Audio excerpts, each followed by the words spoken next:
El día de hoy vamos a hablar sobre los ronquidos y cuáles son las principales razones para que se produzcan.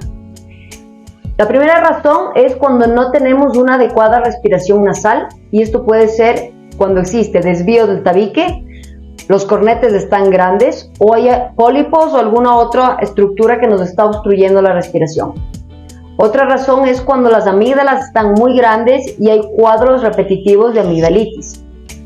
En los niños también es frecuente cuando hay una hipertrofia de las adenoides, es decir, un crecimiento anómalo de las adenoides, que también puede causar obstrucción nasal y ronquido. Y en los adultos es muy frecuente los ronquidos cuando existe sobrepeso.